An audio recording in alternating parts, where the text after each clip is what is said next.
A man with a big task in mind.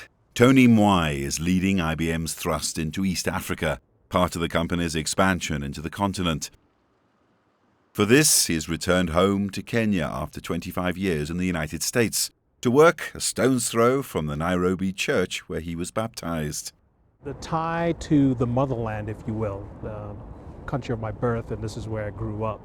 But more importantly, or just as important, was the recognition that there's business happening here, that the skills and knowledge and experience that I have from the U.S. is valuable.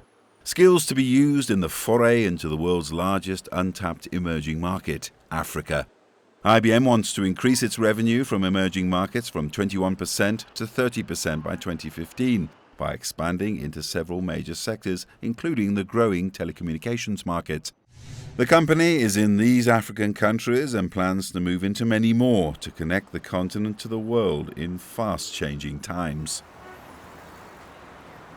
Competition is likely to be keen for the African prize. The African IT market is expected to grow from $8.5 billion to $12.5 billion by 2015, in step with a growing middle class. IBM has teamed up in Africa with Bharti Airtel.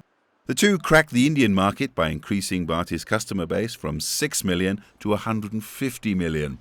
They hope to grow the African market from 43 million to 100 million by 2013.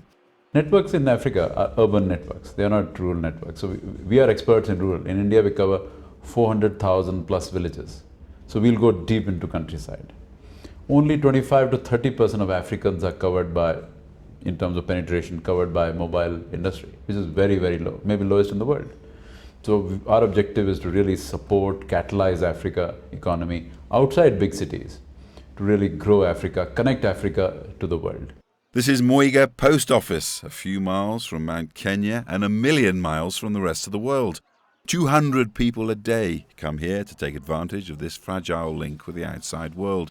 It's changed little since colonial days and loses money. Just 2 years ago, we had only 3 million internet users in this country. The landing of the fiber optics and the terrestrial networks, we have 9 million users of internet. That is good. This is a market ready to take advantage on any investment. This is Sandton near Johannesburg in South Africa, the site of one of IBM's major hubs.